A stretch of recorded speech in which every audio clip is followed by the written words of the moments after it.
Hello friends, welcome to our channel stitching with Reena. Friends, अगर जो आपके पास भी इस तरह के शॉल पड़े हुए हैं तो आपके लिए ये वीडियो बहुत ही ज़्यादा यूजफुल है, क्योंकि आज मैं बताऊंगी आपको पुराने शॉल का यूज करना कि इसे आप किस तरह से यूज कर सकते हैं। जो शॉल होती हैं वो बहुत हैवी होती हैं तो हमें ओढ़ने में भी प्रॉब्लम होती है, तो आप इस तरह से भी इसका यूज कर सकते हैं। तो ये देखिए, हमारे पास ये शॉल है, इसको मैंने ले लिया है और आज मैं आपको इसी से सूट बनाना बताऊंगी। तो ये देखिए, ये शॉल जो है कुछ इस तरह से है और इसका जो रॉन्ग साइड है वो इस तरह से है, तो इसको हमें रॉन्ग साइड से ही इस तरह से डबल फोल्ड कर लेना है। ये देखिए, इस तरह से हमने इसको रॉन्ग साइड से डबल फोल्ड कर लिया है और इसके बाद इसको हम 4 फोल्ड में बिछा लेंगे। तो ये देखिए, ये लंबाई में डबल फोल्ड थी और अब इसके बाद इसको हम इस तरह से फिर से फोल्ड कर लेंगे, तो ये जो शॉल है ये हमारी 4 फोल्ड में हो जाएगी। और यहाँ पे साइड में देखिए, ये जो बॉर्डर दिया होता है इसको हमें निकाल लेना है। तो आप चाहें इसको पहले भी निकाल सकते हैं या आप इसको कटिंग करने के वक्त भी निकाल सकते हैं। तो यहाँ पे मैंने पहले इसको नहीं निकाला है, अब मैं जब कटिंग करूँगी तभी इसको निकालूंगी। तो इसके लिए यहाँ पे हम सीधी लाइन ड्रॉ कर लेंगे और जो बॉर्डर है उससे आधा इंच हमें छोड़ के ही ये निशान लगाना है, क्योंकि आधा इंच हमें सिलाई के लिए चाहिए। तो जब हम सिलाई लगा देंगे तो हमारा जो एक्स्ट्रा कपड़ा है वो सिलाई में चला जाएगा और बॉर्डर रह जाएगा। और अब इसके बाद हम यहाँ पे इसकी लंबाई देख लेंगे कि कितनी आती है। तो यहाँ पे इसकी जो लंबाई आ रही है वो 41 इंच आ रही है, ये देखिए, यानी कि 41 इंच। तो हमारी जो इतनी लंबाई है ये हम टोटल ले लेंगे। आप चाहें तो यहाँ पे कम करना चाहें तो कर भी सकते हैं। अब यहाँ पे निशान लगाएंगे हम इसके शोल्डर का। तो हमने शोल्डर का निशान लगाया है 7 इंच पे, क्योंकि ये हम कॉलर नेक बनाएंगे।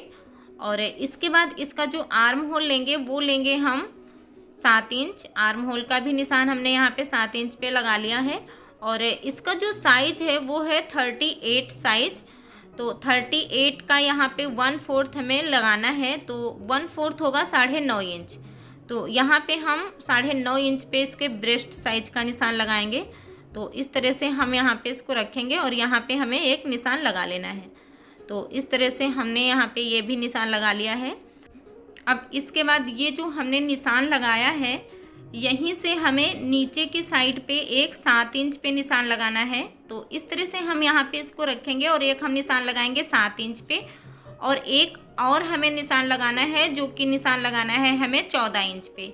तो इस तरह से जो दूसरा हमने निशान लगा लिया ये हमने 14 इंच पे लगाया। तो इस तरह से हमने इसको थोड़ा सा डार्क कर लिया है।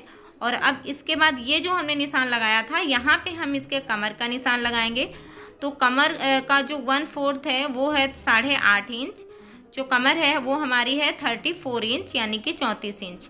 और जो हम इसका हिप साइज लेंगे वो है हमारा 40 इंच। तो 40 का 1/4 होगा 10 इंच। तो यहाँ पे हमने 10 इंच पे निशान लगा लिया और इस तरह से इन निशानों को हमें सीधा कर लेना है। तो यहाँ से हम इस तरह से इसको सीधा कर लेंगे।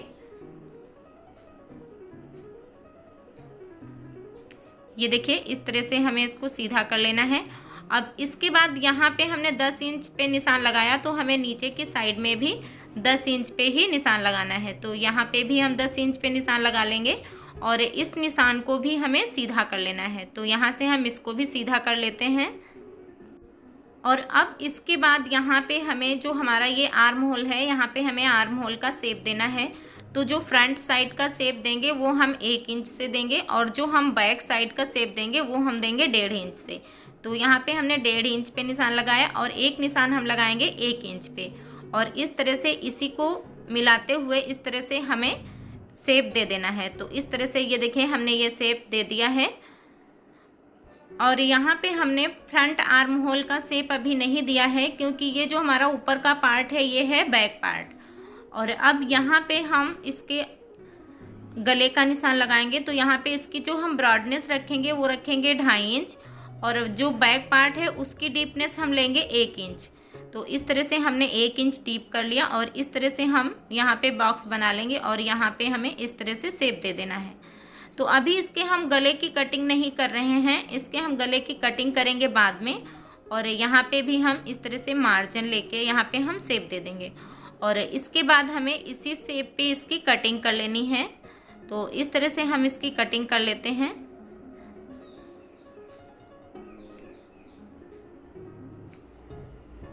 ये देखिए इस तरह से हमने इसको कट कर लिया और यहाँ पे हम जो ये हमने शेप का निशान लगाया था तो इस तरह से हमें इसको शेप में भी कट कर लेना है। ये देखिए, और इसके बाद ये जो हमारे कमर का और हिप का निशान है यहाँ पे हमें इस तरह से कट भी लगा लेने हैं ताकि ये जो निशान है ये हमारे पता चले। तो इस तरह से हम दोनों जगह पे कट भी लगा लेंगे। ये देखिए इस तरह से हमने यहाँ पे कट भी लगा लिए और अब इसके बाद इसको हमें खोल लेना है और यहाँ पे ये जो शोल्डर से बंद है यहाँ पे हमें इससे भी इसको अलग कर देना है। तो यहाँ से भी हम इसको अलग कर देंगे और यहाँ पे देखिए ये जो है पार्ट, ये ऊपर वाला, ये वाला हम रखेंगे फ्रंट पार्ट में, क्योंकि इसमें देखिए ये जो फ्लावर डिजाइन है ये आगे की साइड में आएगा तो बहुत अच्छा लगेगा। तो इसको हम फ्रंट पार्ट में रखेंगे और जो ये हमारा बैक पार्ट है इसको हम हटा देंगे और यहाँ पे हम फ्रंट पार्ट को अच्छे से बिछा के रख लेंगे। और यहाँ पे भी हमने ये देखिए निशान लगा लिए और यहाँ पे इसका जो आर्म होल है यहाँ पे हमें आधा इंच इस तरह से डीप करके निशान लगा लेना है और इसकी हम यहाँ से कटिंग कर देंगे। तो इस तरह से हमने ये देखिए फ्रंट पार्ट का आर्म होल जो है वो हमने डीप कर लिया और जो गला है इसका गला हम बाद में कट करेंगे। तो यहाँ पे हम इसका गला भी नहीं कट कर रहे हैं। इस तरह से हमने इसकी भी कटिंग कर लिया है और अब इसके बाद यहाँ पे देखिए ये जो बॉर्डर था ये भी निकल के आ गया है। इस तरह से ये निकल गया है और इसको हम जोड़ेंगे आस्तीन में आगे की साइड।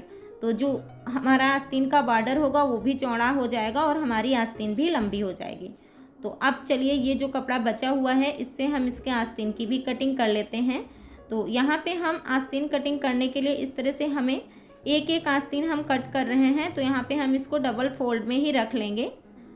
इस तरह से हमें डबल फोल्ड में बिछा के रख लेना है और यहाँ पे एक निशान लगाएंगे हम 8.5 इंच पे। तो ये देखिए हमने यहाँ पे 8.5 इंच पे निशान लगाया और यहीं से हमें एक ऊपर की साइड में निशान लगाना है 2.5 इंच पे। तो ये देखिए हमने यहाँ पे 2.5 इंच पे एक निशान लगाया और इस निशान को हम कर लेंगे यहीं से सीधा। तो यहाँ से हम इसको सीधा कर लेंगे और जो साइड से बॉर्डर निकला हुआ था इसको भी हमें आगे की साइड में बिछा के ले लेना है। तो यहाँ पे देखिए इस तरह से हमने इसको बिछा लिया है और अब इसके बाद यहाँ पे हमें इसकी मोहरी का निशान लगाना है। तो मोहरी हम इसकी आगे की रखेंगे 5 इंच। तो हमने 5 इंच पे निशान लगाया और यहाँ पे इसकी जो लंबाई है वो भी हम आपको बता देते हैं। तो यहाँ पे इसकी जो लंबाई आ रही है वो आ रही है 18.5 इंच। आगे की साइड हमें फोल्ड करना नहीं पड़ेगा और आधा इंच हमारा बस स्लीव जब हम जॉइंट करेंगे उसमें चला जाएगा तो हमारी आस्तीन 18 इंच की निकल आएगी। और अब इसके बाद इसको भी हम इस तरह से मिला देंगे और यहाँ पे हमें आस्तीन का शेप दे देना है। जो हमने यहाँ पे 2.5 इंच का ऊपर की साइड में निशान लगाया था वहीं से मिलाते हुए इस तरह से शेप दे देना है। और इसके बाद यहाँ पे हम ले लेंगे मार्जिन। इसी शेप में हम इसकी कर लेते हैं कटिंग और इसी तरह से हमारी जो दूसरी आस्तीन है उसको भी हम कट कर लेंगे। तो इसी आस्तीन को दूसरी आस्तीन पे रख के हम उसको भी कट करके ले लेते हैं। तो ये देखिए इस तरह से हमने दोनों आस्तीनों को कट करके ले लिया है और यहाँ पे जो साइड से बॉर्डर निकला हुआ था इसको हम यहाँ पे इस तरह से जोड़ेंगे तो इसका लुक भी अच्छा आ जाएगा और जो हमारी आस्तीन है उसकी लंबाई भी बढ़ जाएगी। तो इस तरह से हमारे सूट की कटिंग हो चुकी है और यहाँ पे जो साइड में कपड़ा बचता है इससे हम कॉलर बना लेंगे या फिर आप चाहें तो इस बॉर्डर से भी बना सकते हैं। और ये जो सूट बनाएंगे ये हम पॉकेट वाला सूट बनाएंगे। तो अगर जो आपको इसकी सिलाई सीखनी है तो सिलाई इसकी नेक्स्ट वीडियो में बताएंगे और उसका लिंक आपको इसके डिस्क्रिप्शन बॉक्स में मिल जाएगा। तो आप वहां से जाके इसकी सिलाई करना भी सीख सकते हैं। वीडियो पसंद आई हो तो प्लीज़ लाइक शेयर और सब्सक्राइब भी करिएगा। Thanks for watching my video और अपना सपोर्ट ऐसे ही बनाए रखिएगा प्लीज़।